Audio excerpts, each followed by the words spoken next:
All right, so hopefully you can see this cover pretty well. It reads, How to Get Beautiful Women, right? And it's by Matthew Horne. And as you can see, there's a sub text to this book, and that is not just about how to get beautiful women, but basically how to get everything else you ever wanted in life. So, um, this is my first time doing a review and being a little bit unsure of what to share, but nonetheless, I'm gonna rock with it. Hopefully, you're gonna rock with me too. So, and if you don't, yeah, apologize, whatever. But at the same time, as far as my feedback, it's just that, you know what I mean? Like, this is my 2 cents. If you don't feel it, if you don't believe it, tune off. That's cool. And then again, if there are any hurt feelings towards the author, there shouldn't be. Because again, for me, this is just a quick book reaction. We already at 1 minute and 12 seconds. And I just want to make these real quick 3-minute videos, book reactions to, one, encourage reading, and then also to promote and put on local authors. And especially, like, to me, they are in a special class, right? Because they don't always get the love that the major authors get. So to Matthew Horne, my hat salutes you, brother, because you took the time and you have obviously the skill set that has given you the ability to produce this type of product for the community to enjoy for who knows how long. So that's beautiful. That's dope. Very much kudos to you. Like, that's beautiful as shit. So I'm not knocking whatsoever. So I'm just moving the camera because I feel like it's like a weird glare. But okay. So book reaction. See, this the thing. All right. Y'all bear with me. I even had to take notes for this one. You feel me? Because I didn't want to like misstate my feelings or my emotion toward this book. But the fact of the matter is, beauty can fade. You feel me? Beauty can fade just the same as paint can motherfucking chip, just like rust or a steel can rust. You feel me? It can fade. It's not a guarantee. It's nowhere where it says, you know what I mean, you're gonna be beautiful or handsome for this amount of years. Then after that, who the fuck knows? That's not the case. You feel me? When it comes to beauty, you don't know how long you'll have it. You don't know how long you won't have it. You feel me? So you better for sure motherfucking hope whoever in your corner love you for you, not for the beauty that they see on the outside, because it can fade. Not only can it fade, which also means that it doesn't always fade. There are people who are just phenomenally beautiful and have been since like probably fucking birth. You feel me? They just came out the poom like, ooh, gorgeous. But that's not the case for everybody. So that's one thing I want to stress. Beauty can fade. So that is my predisposition in reading this book. Also, beauty is also subjective. You can feel like one person, one man, or this guy right here is beautiful, or this girl right here is fine, but the next can look at her and be like, yeah, alright. I don't know what you tripping on. She alright. But that's the fact of the matter. The opinion of what is beautiful can fade. So again, that's my predisposition. So I just want to share that real quick. And this is going over 3 minutes. Oh my goodness, it's at 4 minutes and 18 seconds. Let me hurry the fuck up. Okay. Also, beauty is omnipresent. Sorry, I'm like butchering my words because I'm trying to go fast. And I'm mindful that, I say a lot of ums and shit in the pause. And the flow is not always fluid, at least not yet, until I become very comfortable video recording myself with these book reactions. But bear with me. So beauty is omnipresent. So what that means for me is that beauty is not just external. You feel me? Beauty is also internal. And you could be basic or average to most externally, but you got such a fun bomb ass personality that you are that 10. You feel me? You that 10 that either some realize or some don't. So that's one thing I want to point out.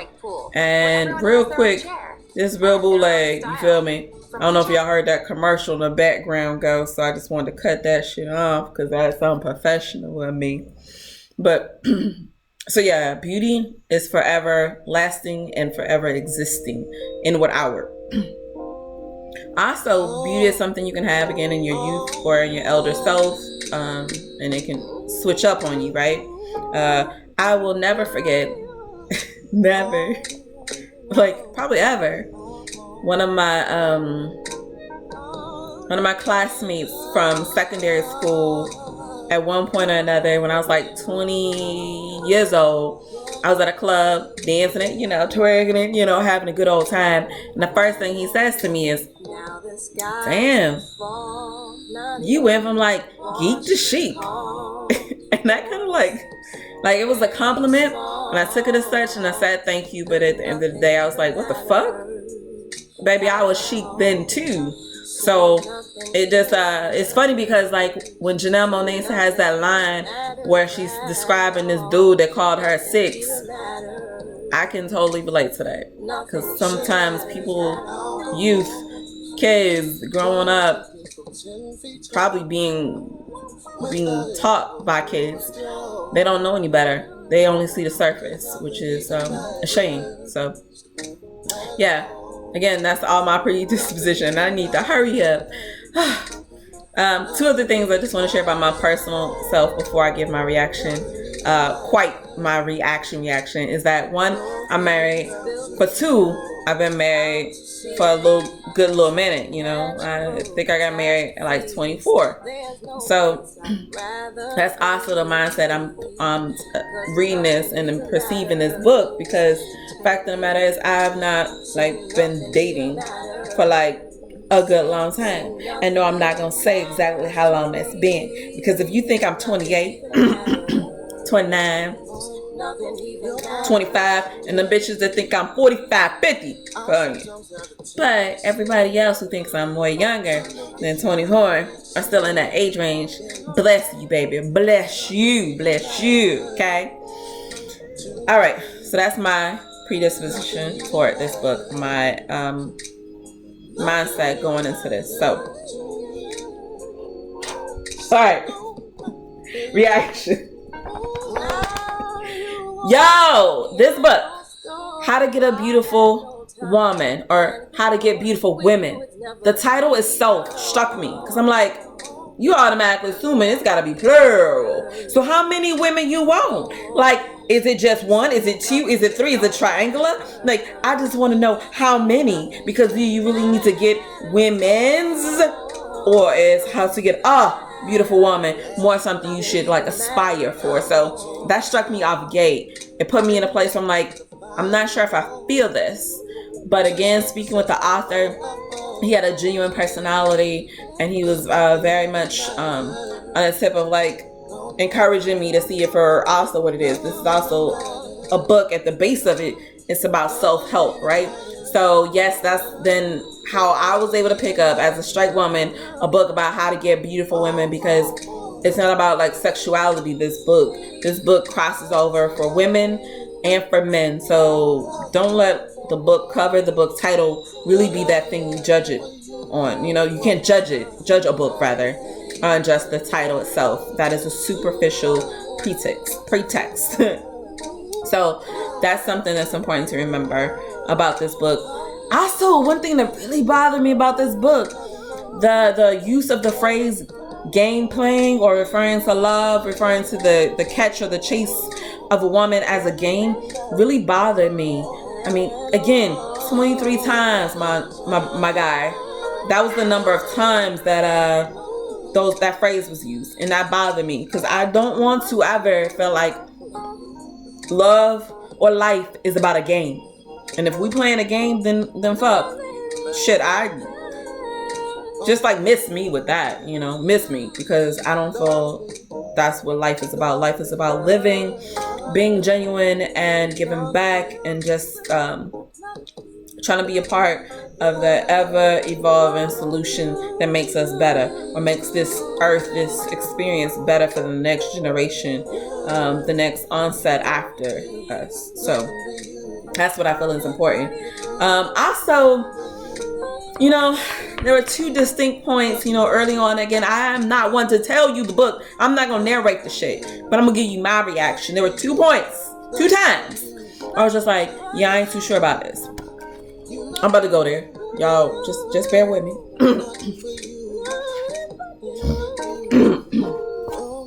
I'm right here. I have it now. Page 37. It reads,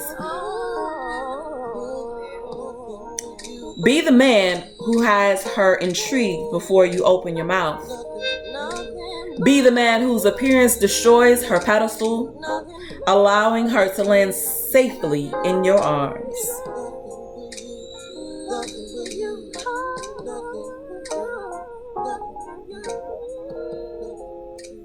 So to get this beautiful woman based on this text, and yeah, I wrote all up in this shit. Like, there are several notes of which I won't nearly get to in this book reaction, but I was like, what the fuck?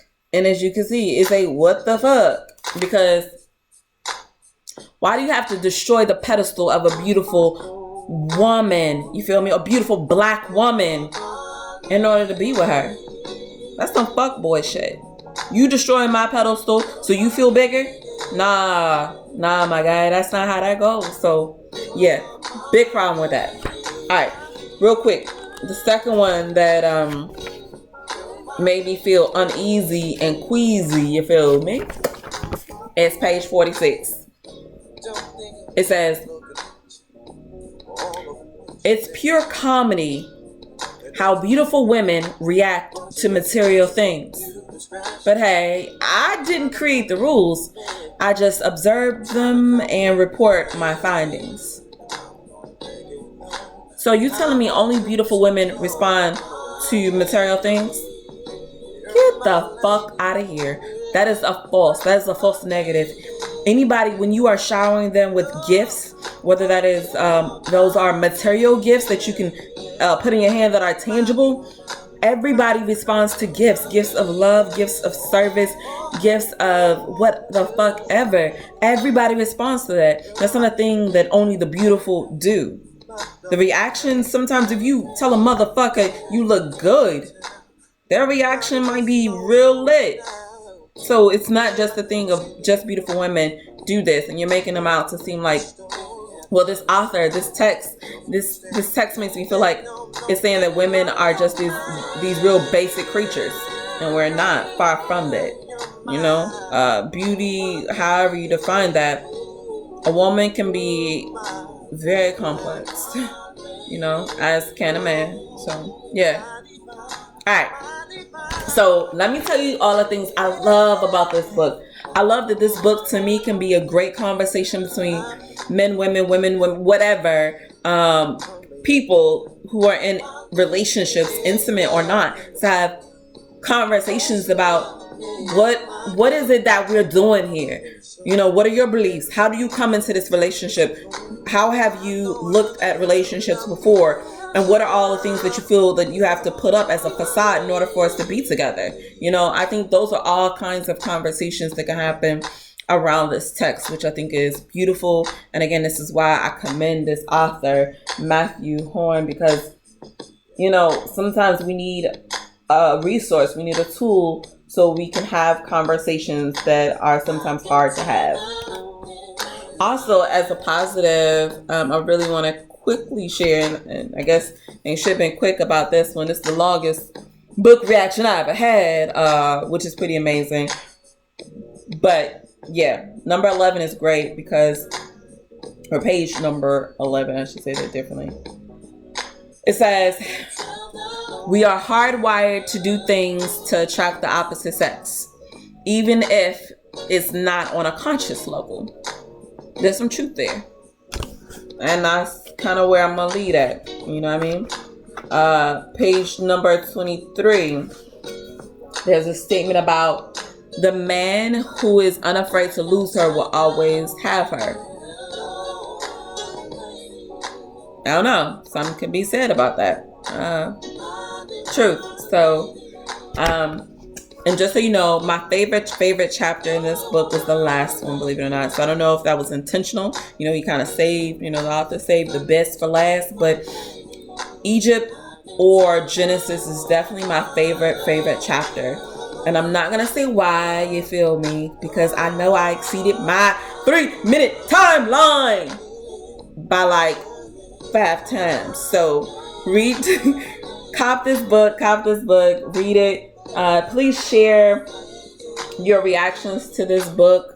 I'm sure it's on Amazon, and if you live in the DMV, you can get a copy. I'm sure you can find out who this author is. I'm pretty sure we follow him on Instagram at Lit Love Journey, but for sure you can probably check his name out on any social media platform and you'll find him. But cop the book. And let's have the conversation around love, intimacy, and that's important to have. So yeah, cop the book. Appreciate you so much for listening and tuning in. If you did all this time, bless your soul. I appreciate you, and please give me your comments and feedback, I guess, in the box below. Yeah, I appreciate you. Thank you.